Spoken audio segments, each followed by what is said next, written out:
Bismillahirrahmanirrahim. Assalamualaikum warahmatullahi wabarakatuh. Waalaikumsalam warahmatullahi wabarakatuh. Alhamdulillahilladzi ahsana tadbirahu al-kainat wa khalaqal aradina was samawati wa anzala al-ma'a minal mu'sirat wa ansha'a al-hubba wan nabat wa qadara al-arzaq wal aqwat wa ataba 'ala al-a'mal was-shalihat. Wassalatu wassalamu ala sayyidina Muhammadil mu'jiza wa ala alihi al-zahirati hasala min nurihi wa judihi al-kainat. Allahumma shalli wa sallim wa barik ala sayyidina Muhammad wa ala ali sayyidina Muhammad fil alamin innaka Hamidum Majid. Qala Allah ta'ala fi ayatihi al-karim wa basyiril ladzina amanu wa 'amilus shalihati anna lahum jannatin tajri min tahtiha al-anhar kullama ruziqu minha min samaratir rizqa qalu hadha alladhi ruzqna min qabl wa utu bihi mutashabihan wa qala nabiyyuna Muhammad sallallahu alaihi wasallam basyiril masakin fi dhulal ila masajidi bin nurit tamma yaumal qiyamah. Alhamdulillah, jamaah salat subuh Masjid Raya Baitul Salam yang dimuliakan oleh Allah Subhanahu wa taala. Marilah kita bersyukur kepada Allah karena sampai detik ini Allah Subhanahu wa taala masih memilih kita sebagai hamba-Nya yang menjadikan iman dalam hati kita. Maka iman yang ada dalam hati kita ini adalah satu anugerah dari Allah Subhanahu wa taala yang Allah Subhanahu wa taala titipkan, dan dengan iman Allah Subhanahu wa taala akan masukkan kita ke dalam surga Allah Subhanahu wa taala. Shalawat dan salam marilah kita berikan kepada manusia terbaik, manusia yang paling sempurna, Nabi yang nanti pada hari kiamat akan memberikan syafaatnya kepada kita, penutup para anbiya yaitu Rasulullah sallallahu alaihi wasallam, dan kepada keluarganya yang sangat mulia dan kepada para sahabatnya. Dan mudah-mudahan kita yang berada di sini semuanya mendapatkan syafaat Rasulullah sallallahu alaihi wasallam. Dalam sebuah riwayat hadis Rasulullah sallallahu alaihi wasallam bersabda, pada hari kiamat nanti manusia dalam keadaan susah, menunggu keputusan dari Allah Subhanahu wa taala. Siapa orang yang selamat? Dialah orang yang mempunyai amal yang diterima oleh Allah Subhanahu wa taala. Ketika dalam keadaan susah tersebut ada kelompok-kelompok yang mereka berdiri di hadapan Allah Subhanahu wa taala dalam keadaan sedih. Wajah mereka bergembira. Mereka tidak kesusahan seperti teman-teman yang lainnya. Mereka bukan para nabi, mereka bukan orang-orang yang mati dalam perjuangan yaitu mati syahid. Mereka adalah orang-orang biasa dari kalangan umat ini. Para sahabat bertanya, siapa mereka ya Rasulullah? Rasulullah menjawab, basyiril masya'ina bidzulami ilal masajid bin nurit tamma yaumal qiyamah. Orang-orang yang nanti pada hari kiamat mereka berdiri di hadapan Allah dalam keadaan senyum adalah orang-orang yang senantiasa bisa bangun sholat subuh, kemudian mereka mengerjakan sholat subuh dengan berjamaah. Kata Allah, kata Rasulullah SAW, sampaikan kabar gembira kepada umatku yang mereka senantiasa bisa mengerjakan sholat subuh dengan secara berjamaah. Kalau seumpama pahala atau keutamaan sholat isya dan sholat subuh ditampakkan oleh Allah Subhanahu wa taala, la'aqauhuma walau abwan, maka umat ini akan mendatangi masjid-masjid mereka walaupun dalam keadaan merangkak. Dalam hadis yang lain, umat ini akan saling beribut untuk mendapatkan keutamaan sholat isya dan sholat subuh secara berjamaah. Jadi di antara min asal amal, kata para ulama, di antara pondasinya amal ibadah adalah sholat subuh. Sehingga kalau sholat subuh seseorang itu baik, dia senantiasa mengerjakan amal di waktu subuh, maka Allah Subhanahu wa Ta'ala akan memperbaiki seluruh amal pada hari ini. Tetapi sebaliknya, kalau sholat subuhnya kesiangan, waliyahulillah muzalik sampai tidak mengerjakan sholat subuh, maka hidupnya hari itu akan diberikan kesengsaraan oleh Allah Subhanahu wa Ta'ala. Jadi para ulama mengatakan sholat subuh adalah fondasi amal dalam satu hari. Dan banyak sekali keuntungan sholat subuh berjamaah ini. Nabi besar Muhammad Sallallahu Alaihi Wasallam beliau mengatakan, "Man shalla subha fi jama'atin fahuwa fi jannatihi." Barang siapa yang mengerjakan sholat subuh dengan berjamaah, garis bawah ya, dengan berjamaah, karena bahasa Nabi mengkhususkan, oh saya sholat subuh kok, tapi kalau di rumah sebagian ulama mengatakan nggak mendapatkan keuntungan ini, keutamaan ini. Maka bahasanya Nabi, man shalla subha fi jama'atin, ada ma'rifat di dalamnya. Barang siapa yang mengerjakan sholat subuh dengan berjamaah, fahuwa fi dhimmatillah, maka hari itu dia ditanggung oleh Allah Subhanahu wa Ta'ala. Kalau hari ini kita ditanggung oleh bos kita, dijaga oleh satpam, sudah merasa aman, bagaimana kalau yang menanggung langsung zat Allah Subhanahu wa Ta'ala? Kemudian bukan hanya di situ keuntungan yang Nabi sampaikan, yang Nabi berikan kepada umatnya yang mengerjakan sholat subuh dengan berjamaah, apalagi di waktu hujan kayak begini nih, Allah enaknya tidur, enaknya sholat di rumah. Tapi karena keuntungan yang didapatkan adalah keuntungan yang besar, maka Allah Subhanahu wa Ta'ala akan menjaganya sampai hari kiamat. Dan setiap perbuatan atau amal yang dikerjakan di waktu subuh, para malaikat dan Allah Subhanahu wa Ta'ala dan para malaikat menyaksikannya. Wa Qur'anal fajri, inna Qur'anal fajri kana mashhuda. Jadi sholat subuh itu disebut dengan sholat fajar, disebut dengan sholat subuh, disebut dengan sholat wusta, disebut dengan sholat darab. Ada 4 waktu subuh, ada 4 nama waktu subuh. Yang pertama dalam kitab Nihayatul Zain, Imam Nawawi Al-Bastami beliau mengatakan sholat subuh bisa disebut dengan sholat fajar. Pak Ustaz, saya setelah azan subuh niatnya usolli sunnatul fajri bagaimana? Ya boleh. Kadang-kadang ada pertanyaan yang aneh kayak gitu. Sholat fajar dengan sholat subuh beda apa sama? Ya sama. Namanya sama. Satu, walaupun namanya berbeda-beda. Pertama namanya sholat fajar. Yang kedua ya namanya sholat subuh. Yang ketiga namanya sholat wusta. Kenapa disebut dengan sholat wusta? Karena di dalamnya kita susah mengerjakannya. Kemudian yang keempat disebut dengan sholat barok, dingin. Dikerjakannya di waktu dingin. Nabi mengatakan, man shallal bardaini dakhala jannah. Barang siapa yang bisa mengerjakan 2 waktu sholat yang dingin, maka surga baginya. Apa yang dimaksud dengan 2 sholat apa? Dua waktu sholat yang dingin itu, yang pertama sholat asar, yang kedua sholat subuh. Loh, asar bukannya panas ya? Oh enggak, dia dingin hatinya. Di kantor, lagi nanggung, lagi meeting, di perjalanan, itu dingin. Siapa yang bisa mengerjakan waktu asar, mengerjakan sholat asar dengan iman dan ihtisab kepada Allah Subhanahu wa Ta'ala, maka pahalanya surganya Allah. Kemudian yang kedua sholat barat, yaitu sholat subuh. Jelas dingin keadaannya dan dingin hatinya.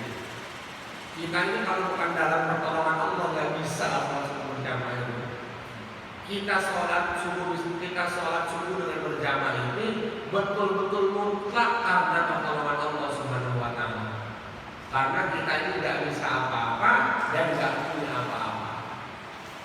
Yang kuat adalah Allah, yang maha segalanya adalah Allah Subhanahu wa Ta'ala.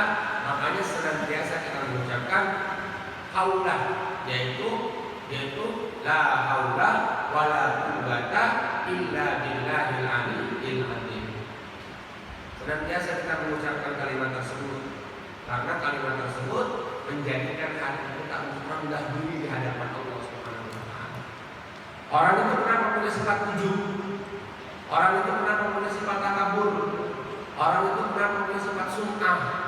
Punya sifat namimah? Punya sifat toma? Karena tidak mau baca la haula wala quwwata illa billahil aliyyil azim. Nah, jadi kalau orang itu dalam hatinya ada penyakit-penyakit yang merusak iman, maka banyak-banyak baca la haula wala quwwata illa billahil aliyyil azim. Jamaah salat subuh yang dimuliakan oleh Allah Subhanahu wa Ta'ala, alhamdulillah Allah Subhanahu wa Ta'ala telah mendudukan kita dalam majelis yang mulia. Majelis di sini membicarakan kehebatan Allah.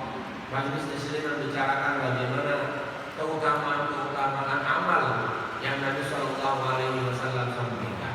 Maka kita akan melanjutkan pertemuan di bulan kemarin tentang masih bab cinta kepada yang mulia Rasulullah Shallallahu Alaihi Wasallam. Qala Imam fi Ihya'ihi, Imam Ghazali rahmatullah alaih menuliskan dalam kitab Ihya-nya, orang itu kalau mengaku cinta maka harus punya tanda. Man idda'a arba'an min ghairi arba'in fahuwa kadzdzab. Barang siapa yang mengaku cinta kepada 4 hal tetapi dia tidak mengerjakan 4 hal tersebut, maka disebut cinta yang dusta. Wa man idda'a hubbul jannah wa lam ya'mal bit-ta'ati fahuwa kadzdzab. Hari ini kita berbicara mengenai masuk ke dalam surga. Barang siapa yang mengaku mencintai surga, barang siapa yang ingin masuk ke dalam surga, walam ya'mal bi-ta'atihi, dan tidak beramal kebaikan-kebaikan yang menjadikan dirinya masuk ke dalam surga, bahwa kadzabun, maka dirinya adalah dusta. Di sini semuanya pengen masuk ke dalam surga karena tahu kenikmatan surga. Tetapi ketika hati kita ingin masuk ke dalam surga, sementara amal kita jauh atau tidak mengarah kepada amalan-amalan surga, maka kita, kata Imam Ghazali, termasuk orang yang dusta. Apa itu amalan surga? Oh, banyak. Wa basyiril ladzina amanu wa 'amilus sholihati anna lahum jannatin tajri min tahtihal anhar. Dan berikanlah kabar gembira kepada orang-orang beriman dan beramal soleh. Jadi syarat mutlak masuk surga adalah amal soleh. Apa itu yang dimaksud dengan amal soleh? Amal soleh adalah amal yang sesuai dengan syariat Allah, sesuai dengan syariatnya Rasulullah Sallallahu Alaihi Wasallam. Itu amal soleh. Kita bisa mengetahui kalau itu syariat atau syariat, tapi bagaimana? Ya mengikuti para sahabat. Karena para sahabat adalah generasi terbaik yang 24 jam hidupnya betul-betul mengikuti gaya hidup Nabi. Dari bangun tidur sampai tidur lagi, para sahabat ikut Nabi. Dalam hal surah, para sahabat ikut Nabi. Dalam hal sirah, para sahabat ikut Nabi. Dalam hal sarirah pun para sahabat ikut Nabi. Maka kita sebagai umat Nabi, kalau ingin masuk ke dalam surganya Allah Subhanahu wa Ta'ala, syarat mutlaknya, kuncinya adalah mengikuti jalannya yang mulia Rasulullah Sallallahu Alaihi Wasallam. Apa di jalan Nabi? Oh, kita tahu dari ulama, Nabi itu kalau bangun tidur baca Alhamdulillahilladzi ahyana ba'dama amatana wa ilaihin nusyur. Wa fi riwayatin, dalam riwayat yang lain diceritakan dalam kitab Muslim, ibu, barang siapa yang setelah bangun tidur mengucapkan la ilaha illallah wahdahu la syarika lah, lahul mulku wa lahul hamdu yuhyi wa yumiit wa huwa ala kulli syai'in qadir, ghufira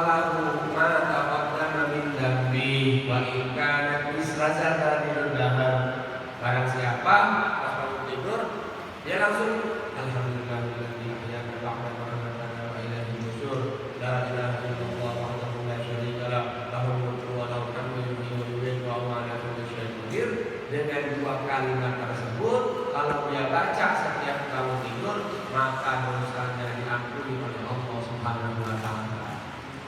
Walaupun dosanya orang tersebut banyaknya seperti pasir di lautan. Tidurnya nikmat, bangun tidur, dia nggak punya dosa. Makanya Ibnu Athaillah As-Sakandari dia mengatakan, siapa sih orang yang bodoh kan? Orang yang bodoh itu bukan orang yang nggak bisa hitung. Orang yang bodoh itu bukan orang yang nggak punya ijazah. Orang bodoh itu bukan orang yang nggak sekolah. Orang bodoh itu bukan orang yang tidak punya bahasa Inggris atau bahasa luar. Bukan. Kata Imam Ibnu Athaillah, orang yang bodoh adalah al-qawi idza asbaha yang zulmada yang anbi.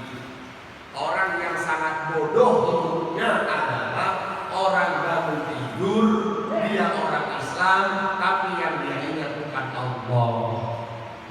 Bangun tidur, handphone, dia kelas A. Bangun tidur, aduh ketinggalan bola semalam Manchester sama Liverpool. Dia langsung cari di Google, Manchester sama Liverpool menang siapa? Innalillahi wa inna ilaihi raji'un. Walaupun dia tinggalnya profesor, doktor, insinyur, MCMA, segala macam di belakang namanya itu, kalau dia bangun tidur masih seperti itu, dia lupa Allah, maka orang tersebut kata yang ngarang hikam, dia orang yang jahil. Tapi hidupnya miskin, nggak sekolah, hitung-hitungan nggak bisa. Para sahabat itu nggak bisa hitung. Para sahabat itu nggak bisa hitung, nggak tahu mana huruf A, mana huruf B, mana huruf C. Para sahabat itu nggak bisa kayak gitu. Tapi para sahabat punya gelar terbaik Pak Ibu. Para sahabat gelarnya RA. Radhiyallahu anhum. Pendidikannya bukan di universitas tinggi, bukan di universitas yang mewah, bukan. Pendidikannya di MP Masjid Nabawi. Kalau ada makanan makan, kalau nggak ada makanan ya lapar. Tapi para sahabat punya gelar tertinggi yang Allah berikan kepada orang-orang selain para sahabat. Kenapa? Karena keyakinan, ketakwaannya, kecintaannya kepada Nabi mengalahkan kecintaan kepada dirinya sendiri. Saya cinta sama Nabi, saya ingin masuk ke dalam surga. Apapun yang Nabi sampaikan, maka pasti mereka semua kerjakan. Itu para sahabat. Ala Abu Bakar bin ketika Rasulullah SAW berjalan ingin pergi ke pasar, tiba-tiba melihat Abu Hurairah sedang nandur, sedang menanam jagung. Kata Nabi, wahai Abu Hurairah, labbaik wa sa'daik ya Rasulullah. Kamu lagi ngapain? Lagi nanam jagung, kata saya Abu Hurairah. Mau enggak aku berikan perkara yang lebih baik daripada jagung? Dan itu kamu enggak capek. Kalau kamu nanam jagung kamu capek, tapi kalau kamu mengamalkan apa yang saya sampaikan kamu enggak capek. Tentu ya Rasulullah. Maka Rasulullah mengatakan, ya Abu Hurairah, man qala subhanallah wa bihamdi tulisan nakhlatun fil jannah. Dalam hadis Bukhari, wahai Abu Hurairah, kalau kamu mengucapkan subhanallah wa bihamdi, maka Allah Subhanahu wa taala akan tumbuhkan satu pohon dalam surga. Langsung setelah itu beliau tidak pernah lagi bekerja menanam itu. Yang beliau kerjakan adalah mengucapkan subhanallah, subhanallah, subhanallah, subhanallah. Keyakinannya kepada janji-janji itu mengalahkan kesenangannya. Nah itulah para sahabat. Jadi para sahabat itu tidak dusta. Mereka pengen surga, mereka mengamalkan amal-amal surga. Kalau hari ini kita mudah-mudahan masuk ke dalam surga, amin. Wah, sungguhnya kesiangan. Mudah-mudahan masuk ke dalam surga, amin. Tetapi kencing masih berdiri. Mudah-mudahan masuk ke dalam surga, amin. Masih suka ngomongin orang, nggak menghargai saudara muslim, nggak mau bersatu dalam kebaikan, nggak mau berjamaah. Penting berjamaah itu. Berjamaah termasuk bagian dari sunnah Nabi. Bukan berjamaah sholat, berjamaah dalam kelompok dalam kehidupan. Nabi mengatakan alaikum bil jamaah. maka hendaknya kalian bersatu. Orang Islam itu seperti apa? Seperti tangan yang digenggam kata Nabi. Seperti kal jasadul wahid, seperti badan yang satu. Kalau seumpama Pak Haji yang kesleo kaki, tapi yang merasakan sakitnya seluruh badan. Orang Islam itu kayak gitu. Ini orang Islam dicaci maki kita diam aja. Bahkan yang lebih parah lagi, kita bahkan mencaci maki mereka. Kita menghinakan mereka. Kita mendustakan mereka. Kita mengurung mereka. Makanya Nabi besar Muhammad sallallahu alaihi wasallam mengatakan, "Idza azzamat ummatin dunya nuzi'at minha haibatul Islam. Wa idza tarakatil amru bil ma'ruf wan nahyi 'anil munkar hurrimat barakatul wahyi. Wa idza kasabat saqatat min aidillah." Kenapa umat Islam ini dipojokkan? Kenapa kita tidak ada pertolongan Allah sebagaimana Allah tolong para sahabat? Kenapa di mana-mana yang susah umat Islam, yang sengsara umat Islam, yang mesakit hidupnya umat Islam, kenapa? Karena kita telah meninggalkan sunnah Nabi dan kita telah mengerjakan 3 perkara yang Nabi larang. Kata Nabi, kalau kalian idza azumat umatid dunya, kalau umat ini sudah mengagungkan dunia, yang dia agungkan dunia, dia mengecilkan Allah Subhanahu wa taala. Allah Maha kecil. Padahal Allah Maha besar, yang menciptakan segala sesuatu Allah, yang memelihara Allah, dapat rezeki dari Allah, dikasih nafas oleh Allah, hidup di dunia Allah, tapi dia masih maksiat kepada Allah dan dia masih terlalu mengagungkan dunia. Maka yang pertama kali Allah cabut darinya adalah haibatul Islam. Kehebatan Islam sudah tidak ada lagi. Kalau dulu Persia takluk sebab Sayyidina Umar, Romawi takluk sebab Sayyidina Umar, Mesir takluk sebab Sa'd bin Abi Waqqas, Yaman takluk sebab Mu'adh bin Jabal, Konstantinopel ditaklukkan oleh Muhammad Al-Fatih. Lalu tahanna Konstantinia, Fadlimal Amir Amiruha Warimal Jaisudal Jais, kata Nabi. Konstantinopel akan takluk dengan siapa? Dengan anak muda yang bernama Muhammad Al-Fatih. Umurnya hanya 20 tahun, tapi sudah bisa menaklukkan Konstantinopel. Hari ini kita umur 60 tahun tidak bisa ngapa-ngapain. Muhammad Al-Fatih umur 21 tahun sudah menjadi panglima perang dunia. 21 tahun. Hari ini kita punya anak 21 tahun, nggak punya apa-apa dan nggak bisa apa-apa, sebutan sama orang tua, hidup di pinggir jalan, digreng. Kemudian kupingnya lebar, hidungnya bolongnya. Tapi Muhammad Al-Fatih 21 tahun menaklukkan Konstantinopel. Nabi mengatakan, "Fala ni'mal amiru amiruha." Sebaik-baiknya pemimpin adalah Muhammad Al-Fatih. Wala ni'mal jaisu dalikal jais, dan sebaik-baiknya prajurit pasukan adalah yang dipimpin oleh Muhammad Al-Fatih. Kayak gitu udah tak lagi sekarang Pak Ibu. Udah hilang hebatnya Islam. Kehebatan Islam udah nggak ada lagi tangkap. Itu di Jakarta bagian utara ada orang yang menghinakan Islam. Kemudian di daerah misalnya di daerah Papua ada orang yang menghinakan Islam. Islam disudutkan. Kenapa? Masalahnya karena umat itu sudah mengagungkan dunia. Yang kedua, wa idza tarakatil amru bil ma'ruf wan nahyi 'anil munkar hurrimat barakatul wahyi. Kalau umat ini sudah tidak lagi saling mengingatkan kepada kebaikan. Haji, anak mana? Kok nggak sholat subuh?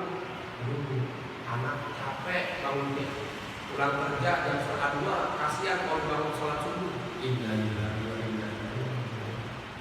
Bapaknya nggak tega ngebangunin anaknya karena capek pulang kerja. Padahal pada hakikatnya orang tua yang membiarkan anaknya tidak amal ibadah, tidak sholat, sama saja orang tua udah lu berangkat aja.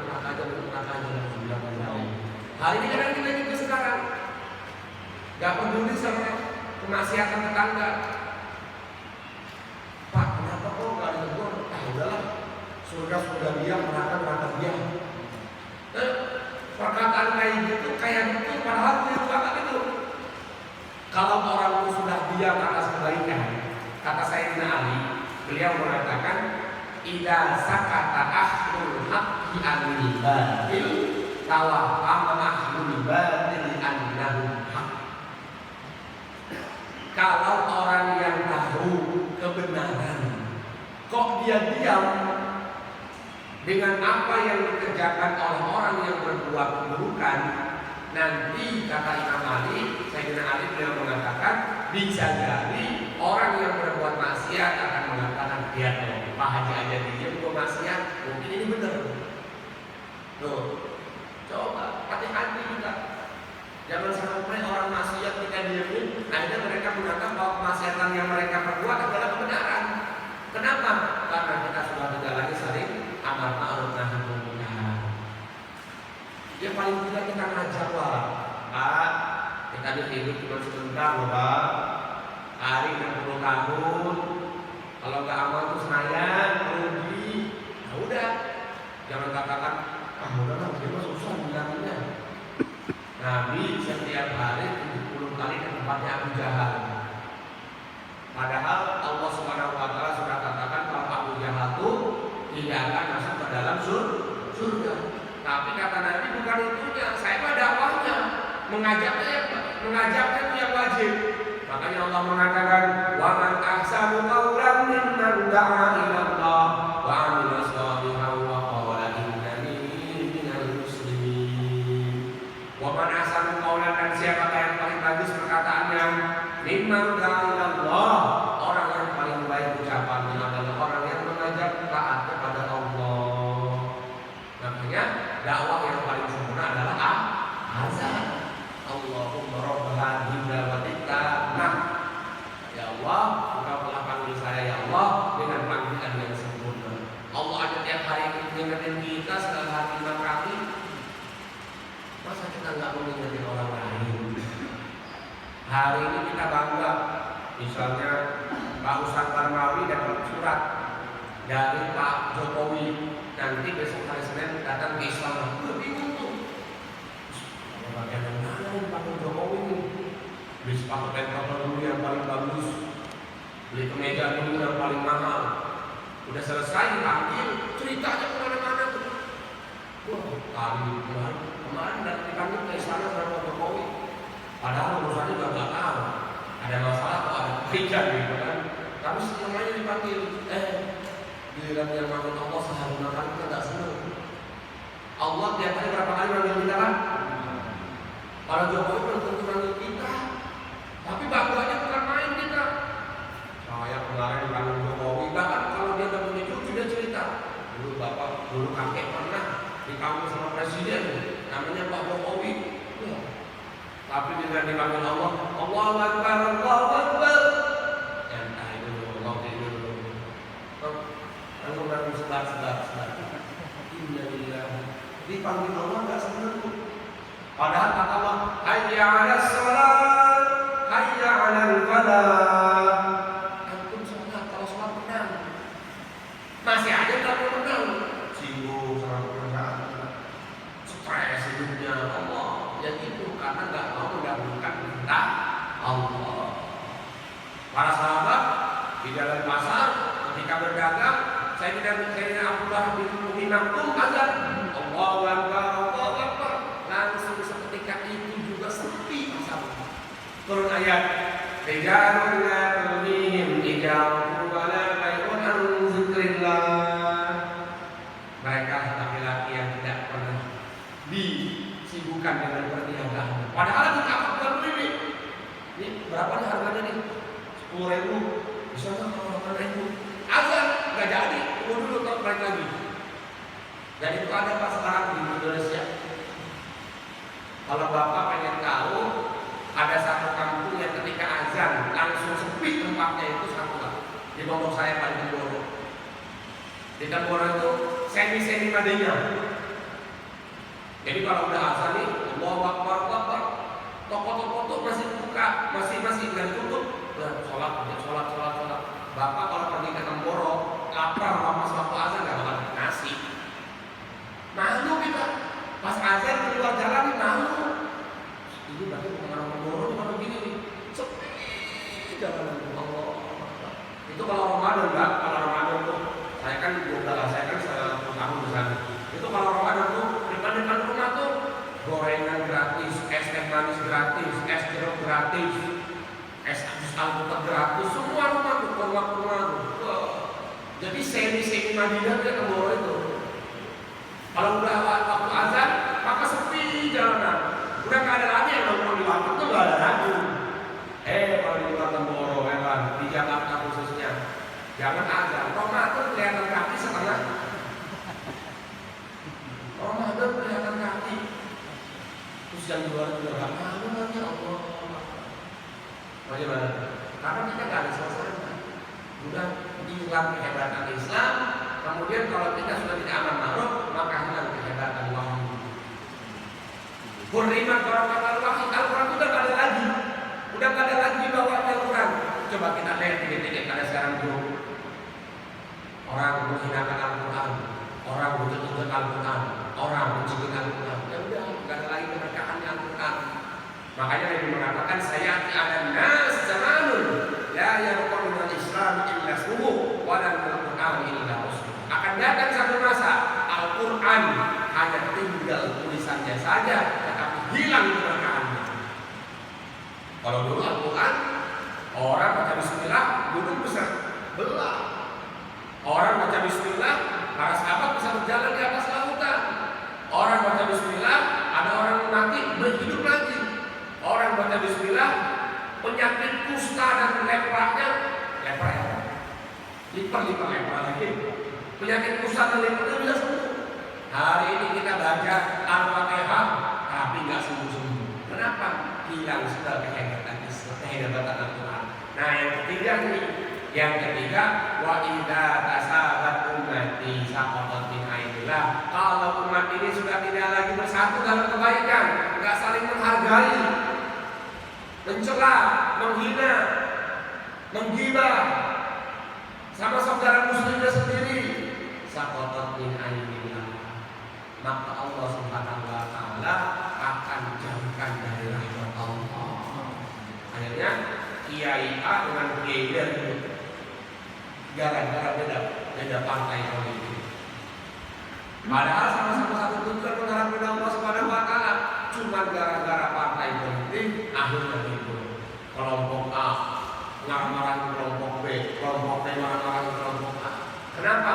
Karena sudah tidak lagi bersatu dalam kebaikan.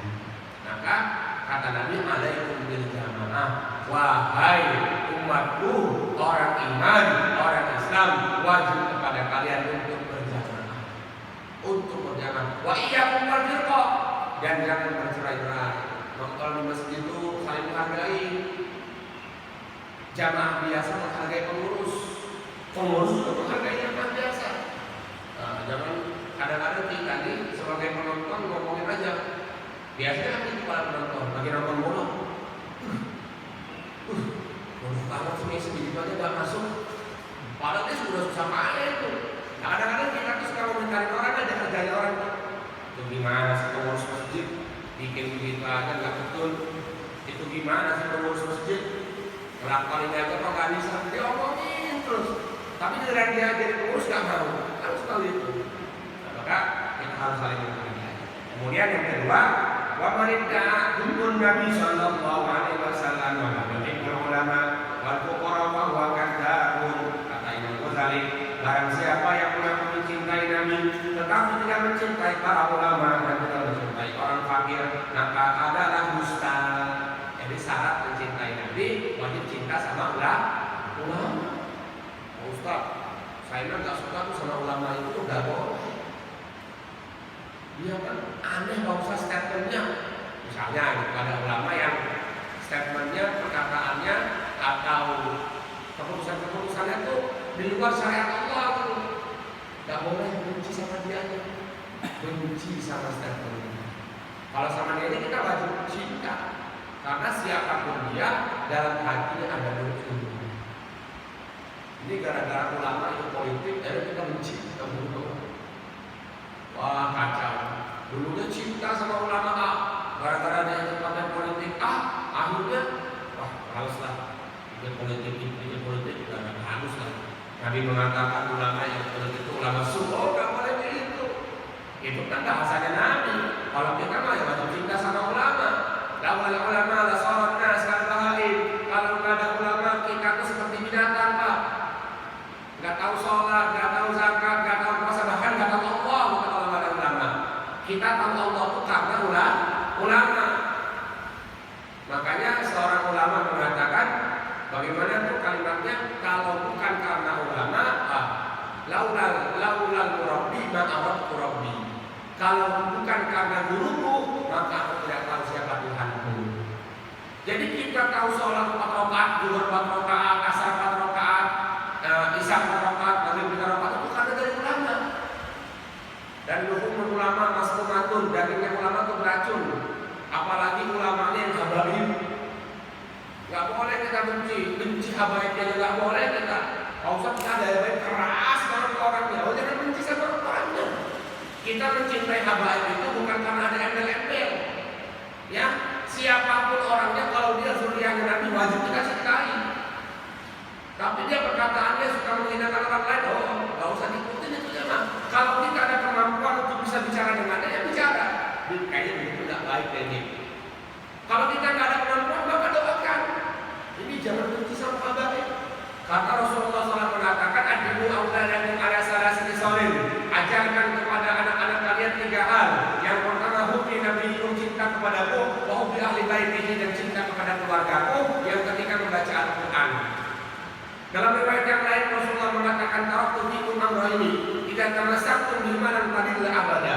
Aku tinggalkan kepada kalian 2 perkara. Kalau kalian berpegang teguh sungguh-sungguh kepada 2 perkara tersebut, maka akan selamat. Yang pertama Al-Quran, yang kedua mengintropi ahli baiti. Dalam riwayat yang lain, yaitu keturunanku, jaga mereka. Karena siapapun mereka, dalam tubuh mereka mengalir darahnya Rasulullah Sallallahu Alaihi Wasallam. Udah habaib ulama lagi, luar biasa. Pak Ustaz, kalau ada habaib yang gak ulama wajib dicintai, wajib dicintai. Ada habaib miskin wajib dicintai, wajib dicintai. Ada habaib lain wajib dicintai. Siapapun orangnya, kalau dia masih garis keturunan Nabi, maka wajib dicintai. Apalagi enggak, maka ulama juga kita wajib cintai. Makanya nasab ini bagi menjadi 2. Ada nasab zahir, ada nasab batin. Nasab zahir itu nasab sebab keturunan, ya seperti para habaib itu. Nah, nasab batin itu nasab lewat segi ilmu. Maka sebagian ulama mengatakan di antara keturunan Nabi adalah para ulama. Karena Nabi mengatakan innal anbiya lam yuwarrisu dinaran wala dirhaman walakin yuwarrisul ulama. Kata Nabi dalam hadis Bukhari, sesungguhnya aku tidak meninggalkan kepada kalian dinar, harta, kekayaan juga, tapi aku mewariskan keturunanku. Siapa? Yaitu para ulama. Jadi siapapun, kalau kita datang kepada ulama, maka kita wajib cinta kepada mereka. Insya Allah, kalau mengaku cinta sama Nabi, maka kunci pertamanya mencintai ulama. Yang kedua, kalau mengaku cinta kepada Nabi, kunci keduanya adalah mencintai orang-orang fakir miskin. Dan berdoa gini, doanya Nabi begini, Allahumma inna nas'aluka fi'lal khairat wa tarkal munkarat wa hubbal masakin an taghfira lana dzunubana. Ya Allah, inna nas'aluka fi'lal khairat. Aku minta kepadamu amal-amal yang baik. Wa tarkal munkarat, dan aku minta kepadamu jauhkan dari munkarat.